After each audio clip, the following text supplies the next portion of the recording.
Hi, and welcome to another ElderWatch mini-series. Today we'll be continuing to talk about simple tips to keep your money and identity safe in a digital world. And today's topic is robocalls, phishing, smishing, and vishing. This series is brought to you by ElderWatch. ElderWatch is a 20-plus year collaboration between AARP and the Colorado Attorney General's Office. Our goal is to provide education and support to Coloradans 50 plus to protect them from financial fraud and exploitation. We also have many offerings around financial literacy to make sure that your money is working the way you want it to. On that note, my name is Jess and I am the program specialist for ElderWatch Colorado. Thanks for joining me as we continue Simple Tips. This video is part of a larger series on simple tips to keep your money and identity safe in a digital world. Today we'll be talking about robocalls, phishing, smishing, and vishing, but we've also talked about MFA and password managers. We've talked about computer safety tools, and we've talked about the pros and cons of automation. So if you haven't seen those, definitely check them out. Lots of good information in there. And specifically for our purposes today, a lot of it might teach you things related to robocalls, phishing, smishing, and vishing. But for today, first we're going to talk about what is a robocall. Then we're going to talk about why you're getting robocalls, because fortunately we're all getting them, but some people are getting more of them than others. We'll also talk about spoofing, which in itself is not a crime, but it's a tool that scammers are using to try to convince you that they're legitimate. Then we'll talk about what you can actually do about robocalls. We'll follow that with explaining what phishing, smishing, and vishing are, as well as how to tell if a message or a phone call that you're getting is really who they say they are, or if it's from somebody pretending to be that business or government entity. And then we will end by talking about what to do if you have engaged with a phishing, smishing, or vishing attempt. Simply put, a robocall is a phone call that delivers a pre-recorded message, and usually it's being sent to a large number of people all at the same time. Sometimes these are from legitimate entities, so you might from time to time get a robocall from ElderWatch if we're doing a telethon hall, for example, but sometimes they're not from legitimate entities. Sometimes they're from scammers, and most of the time when they're from scammers, that scammer is impersonating a business or even a government organization with that pre-recorded call. So the answer to the question of why are you getting robocalls is it depends. So you might be getting robocalls from a legitimate business or organization because you opted in to receiving a message over the phone. So for example, when you fill out the form at the doctor's office and it asks how you want test results, usually there's a checkbox for you can leave a voicemail. And so in that case, you might get a robocall from the doctor. You could also get a robocall, for example, if you signed up for alerts and you have a flight that is delayed. But usually people want to know why they're getting robocalls from scammers. And so for this one, I have kind of two big reasons. The first one is that you might be getting robocalls from scammers, especially an increase in the number that you get because you answered a robocall from a scammer. Now, scammers, we're not going to dig into this side of the dark underbelly of fraud, but if you have answered a phone call from a scammer, whether it's a robocall or not, scammers will put you on a list of good phone numbers because you are more likely, they think, to answer the phone. And so then your phone number will be on that list. It can be sold to other scammers. They might try to use it with different types of scams. So for example, if you answered a text message scam, they might then, knowing that you answer this number, then they might try you with a vishing, or excuse me, with a robocall, although also phishing, which we'll get into in a second. So the first answer is that you might have answered a phone call or a message from a scammer previously, so now you are on a list of good numbers. The second reason is, unfortunately, most of us at this point have been part of a data breach. So big phone companies like AT&T, Verizon, and T-Mobile, they've all experienced data breaches. But then smaller companies that probably also have your phone number have also experienced data breaches. Even Equifax, the credit bureau, they also experienced a data breach. So the process of getting your phone number, unfortunately, is probably pretty easy. All right, so Now that we understand robocalls and why they're happening, spoofing is an important thing to understand in this realm because it's a tool that's used by scammers very often. So essentially, spoofing is using a phone number because of its particular significance to the would-be victim. So sometimes what scammers will do is they'll use a phone number that has an area code to where you are, to close to where you are. So with ElderWatch, we're in Colorado. So a scammer who is spoofing a phone number might call me with a 720 number, a 303 number, a 719 number, a 970 area code number, because those are Colorado area codes. So they might figure I'm more likely to answer a local area code as opposed to a foreign or an out-of-state area code. Another way that scammers might use spoofing, specifically with robocalls, is by spoofing a number that is for a legitimate organization. So, for example, at the time of this recording in March of 2025, the IRS's listed phone number is 844-545-5640. But if you received a phone call from 844-454-5640, you might not realize immediately that it wasn't the IRS. Did you catch what I did? I switched the 545 for a 454. So that's a pretty simple way to illustrate how a phone number might be spoofed. And unfortunately, caller ID doesn't always pick up on the fact that the phone number is not real. Caller ID, especially on smartphones, has gotten a little bit better over the years and will now sometimes tell you scam likely or scam detected, but by itself, it can't be your only tool to fight off and protect yourself from robocalls as well as scam calls, specifically because of spoofing. When it comes to robocalls, I will be the first to admit that they can be very annoying. And my goal is to help protect your money and identity, but if I can protect your sanity at the same time, A plus for me. So I have 4 tips for what to do about robocalls. And so the first one is just don't answer your phone if you don't know the phone number. Even if the phone number looks like it could be a credible phone number, remember spoofing. And remember also that caller ID might not always catch it if it's a scam. If it's someone important, 9 times out of 10, they're going to leave a voicemail. But scammers and robocallers can also leave voicemails. So when you're listening to that voicemail, I want you to take a beat as well. Is the person on the other end, or is the recording threatening you? Are they urging you to do something? What does it seem like the intention of that call is behind whatever the stated intention is? Because emotional manipulation is one of the main reasons that scams are successful, because when we are in that activated state, when we're in fight, flight, freeze, we're not always thinking quite as clearly. And if it's scary, you want to act quickly to solve the problem, right? So just bear this in mind, pay attention to what it is that they are asking you for and how they're trying to make you feel. But also remember spoofing. So it could look like a real agency's phone number asking you to do something in a way that's very scary, but that doesn't mean it's really them. The second tip I have for you, admittedly, is not necessarily going to be incredibly helpful when it comes to scam calls, but it will be helpful for legitimate calls.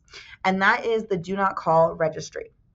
Now, if it's a scam call, scammers don't care about following the law anyway, so it's not necessarily going to help you with preventing those kinds of calls, but spam calls from legitimate businesses that are still nonetheless annoying and you don't want to talk to them, the do not call registry should help you with that. The third thing on my list is to check your preferences. So if you find yourself getting inundated with calls from organizations who you do business with, or who maybe you, for example, if it's like a doctor's office, you might be getting robocalls from them. You might not want robocalls from them, or you might not want them to communicate with you in that way, in which case I say check your preferences. Every website more or less has a different set of preferences. most things you do online where you have some kind of an account will also have some type of preferences for communication. So if you find that you're getting a lot of phone calls, I don't know, for example, from Petco, and you do a lot of shopping online at Petco and you have a Petco account and rewards and all of that stuff, check your preferences on Petco's website or on your account profile and see if you've opted into that type of communication. Usually you have choices to opt into something or opt out of something. And if you're not paying enough attention, you might have accidentally told them that they have your permission to call you when you don't actually want them to call you. Similarly, places like doctor's office or the pharmacy, they might also be calling you a bunch. And if that's not how you want to be communicated with, next time you go in, ask if you can talk about communication preferences. And then the last tip I have on the what to do about robocalls slide is to block and report junk slash phishing slash robocall slash smishing slash phishing. And this is because, for one, now that specific entity can't contact you. Now, of course, they could have a million other phone numbers and email addresses. It's very easy to get that, but at least this one specific one will not be able to contact you. And then secondly, while you might, if, for example, if you do end up giving money or personal information to a robocall, or you call them back and do what they ask you to do, reporting will not necessarily get you your lost information or money back, but we can't act on information that we don't have. So the more information that we can get to legitimate entities, the better, including entities that are phone providers, mobile service providers as well. We all need this information about who the bad actors are to try to keep them out and keep them from ruining all of our days. All right, so your small but mighty tip for today is to silence unknown calls on your smartphone. Now, unfortunately, this is not necessarily a feature on a landline, but it is a feature on Androids as well as iPhones. And so silencing an unknown call is kind of an intermediate between letting every single call come into your phone and blocking every single person from ever calling you.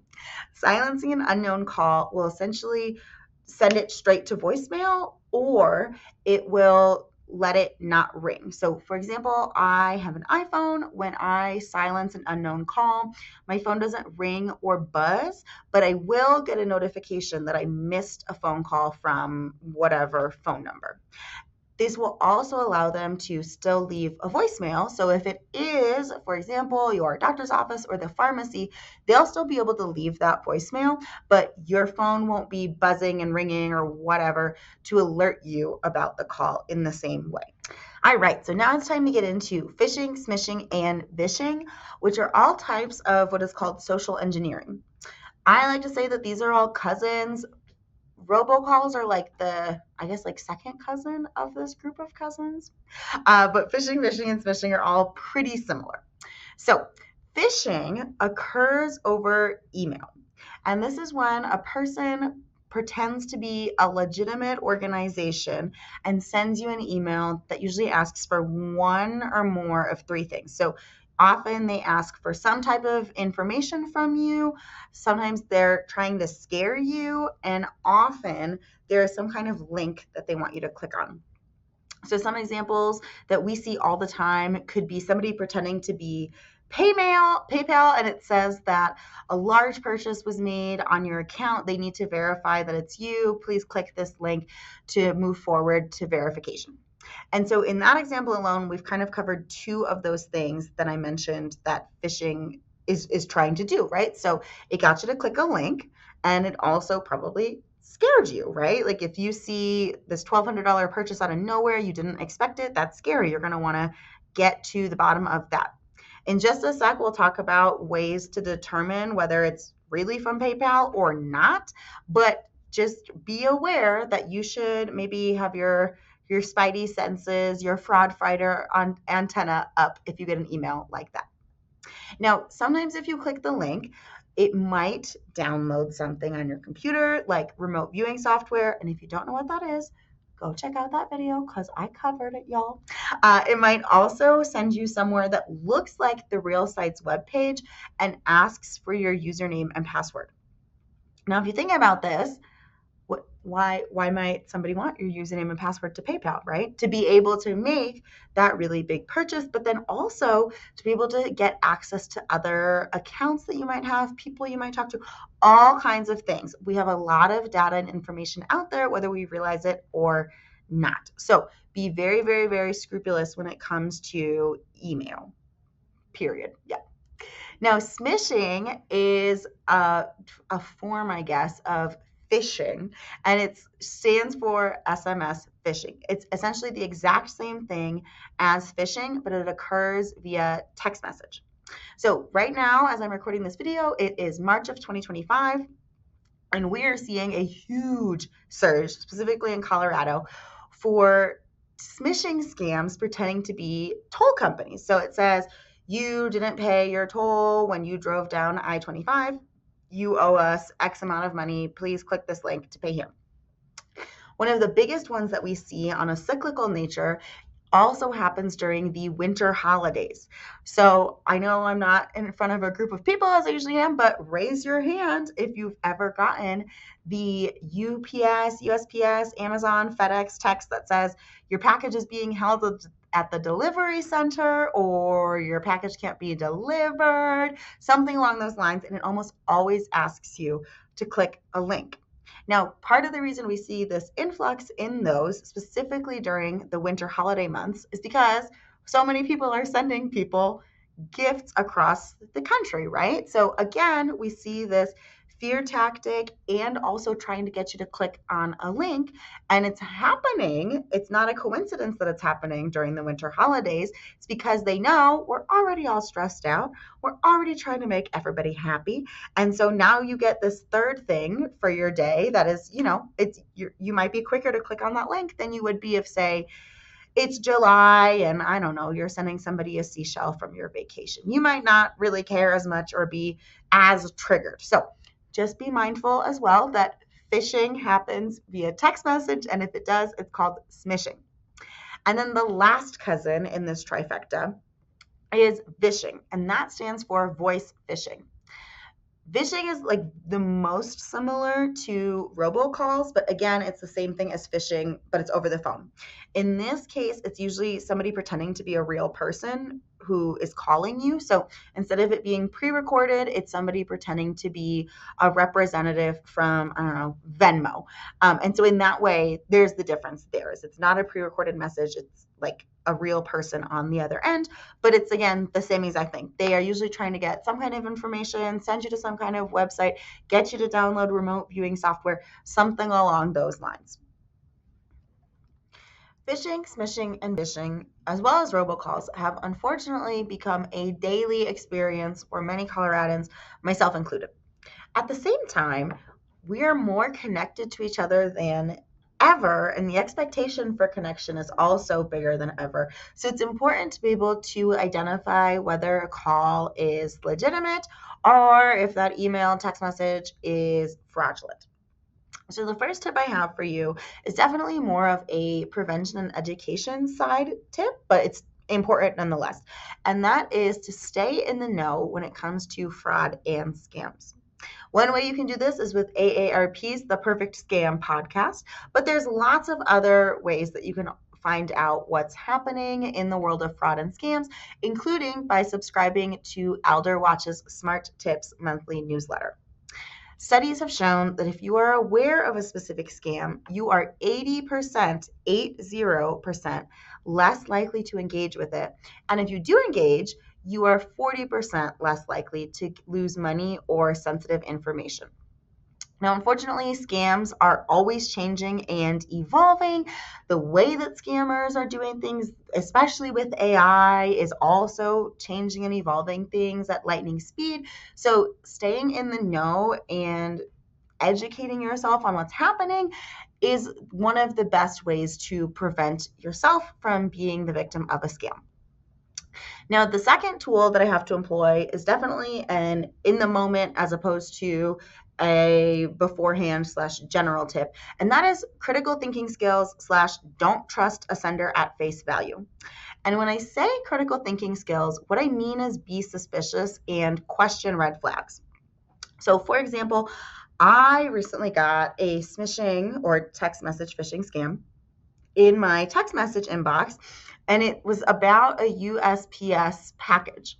But when I looked at the phone number, I looked up what the area code was, and the area code was from outside the US. So USPS is not going to text me from a number from outside the US, so I know that that's a scam. There are a lot of other ways you can do this too. So, for example, with phishing, a tried and true way to detect a scammer is through a couple of pieces of information that will be tied to an email. So, the first one is by looking at the email address. And by that, I mean the email address that the sender is writing you from. So, like the return mail address. And what you can do here is, first off, it's usually going to show up without you really having to do anything. So if I am, for example, if I get an email from someone and they're pretending to be Norton, but I see that the email address is actually, I don't know, Blue Buffalo. No, that's a real company. The email address is actually bluejazz67@gmail.com. That's not Norton. Norton would have a Norton email address, right? A Norton employee should have a Norton email address. So that's one tip off that it's a scam. Additionally, if you see one where the email address is just a random slew of letters and numbers, that's also most likely a good hint that you have received a phishing email. Similarly, if you receive an email and it gives you a link to click and you're not sure if the link or the message is real or not, because maybe the sender did look legitimate, one thing that you can do is to hover over the link with your cursor. Do not click the link, but on most computers, if you hover over a link with your cursor, like put your mouse over the words, in the bottom left corner, you'll see you'll see what website it's going to take you to. A preview. It'll generate a preview of the website it's going to take you to. So back to my Norton example, if it says, Jessica, we've found some unusual activity on your account, and the website is taking me to X29J ! At, I don't know, Wix.com, that's not Norton, because Norton would take me to a Norton.com webpage, right? So critical thinking skills in those ways, huge. One other thing that you should do, although as I've mentioned in other videos, it's definitely fading as a tool that we can use with AI, is to check grammar, spelling, and formality. So if you are getting a message from an entity and it's either way too formal or way too informal. So for example, if somebody addresses me as Madame and it's Amazon writing to me about like my new order of dog toys not coming on time, usually they just write to me as Jess, right? So that's gonna be a red flag for me. Similarly, because of grammar and spelling and AI being able to craft messages for us that are perfect pretty much, this is not always going to be a tool that we can use, and it might be fading from our toolbox, but it's still good to know. And if you do see anything weird with grammar, spelling, formality, it's probably going to be a scam. And then the last one I have on there, if these top 3 tips have not helped you, is to give us a call here at ElderWatch. This is what we do all day, every day. We will gladly help you figure out if you are receiving a message from a legitimate entity or organization, or if perhaps it is a phishing, smishing, or vishing attempt. Okay, so now that we know what smishing, phishing, and vishing are, you inevitably want to know what to do if you have experienced one of these attempts or if you've engaged with one of these attempts. And so the first thing I'm going to say is to secure your accounts. And obviously I want you to secure all of your accounts, but in this case, I specifically want you to think about which accounts might now be more vulnerable. So for example, if you clicked on a link in your email that was a phishing email, you probably want to change your email password. You probably want to clear your cookies. And if you really, really, really want to be safe, you should go do a computer scrub just to make sure that nothing was downloaded onto your computer that shouldn't be there. Now, the computer scrub is definitely the most extreme of all of those options, but changing passwords and clearing your cookies is a really good first step, as well as checking your downloads to make sure there's nothing there that you don't recognize. Now, let's say, for example, that it wasn't a link. You got a phone call, you got a robocall from someone impersonating the IRS, and then you called back that number and maybe they asked for your direct deposit information. So in that case, you're going to want to secure your bank account. You'll want to call your bank, explain what happened. If possible, you'll want to close that account and get a new one, or if you gave a credit card, debit card, whatever number, you're going to want them to get you a new card as well. So first step is secure your accounts. The second step, and this one should be primarily if you've given personal identifying information, is that you want to go to identitytheft.gov. Now, in one of the videos in this series, you'll learn about, for example, all of the information that is in your email inbox or all of the information that can be intercepted if you are on public Wi-Fi. So this is a good site for, frankly, everyone to be familiar with. But if you do have a concern that somebody has your personal information, like your social, your driver's license number, things like that, that could be used to either open new lines of credit or to spend money or to get into your bank accounts or even answer some of your security questions, go to identitytheft.gov. They will help you with the reporting as well as with building a plan for what to do next. You should also report what happens, particularly if it is somebody impersonating a business or a government entity.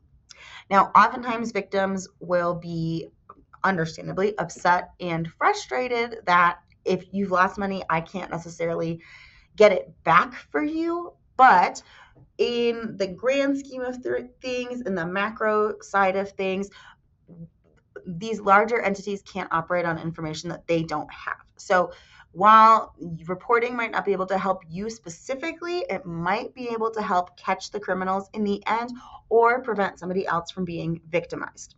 So the first place I want you to report is wherever you got the message. So if you got the message as a phone call, report that phone call to whoever your phone provider is as spam or junk or phishing. There's sometimes an option for that as well. Or if you got it through an email message, so phishing, I want you to report that sender to whoever your email host provider is.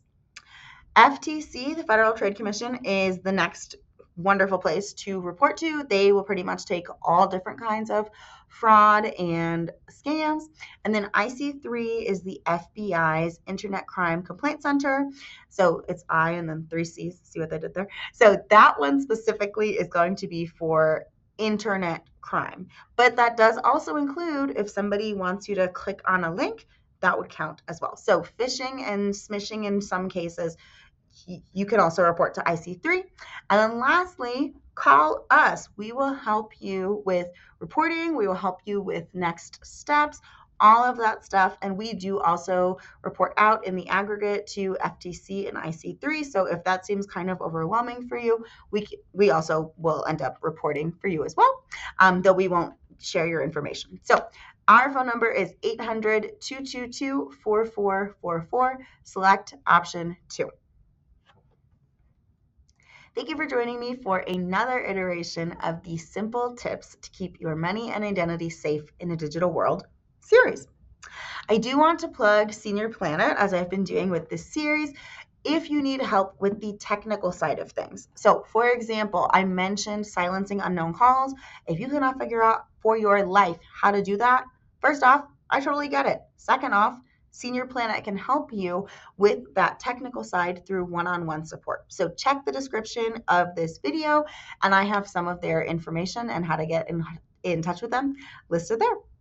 Otherwise, I hope that you stick around for some of the other videos in this series. All of these tips are designed to keep your identity and your money safe in a digital world. And don't forget to call us if you have any questions now after watching this about scams or potential fraud. Our phone number again is 800-222-4444. Select option 2. For all of us here at ElderWatch, my name is Jessica Zawadski. Thanks for tuning in. We'll see you next time and stay safe.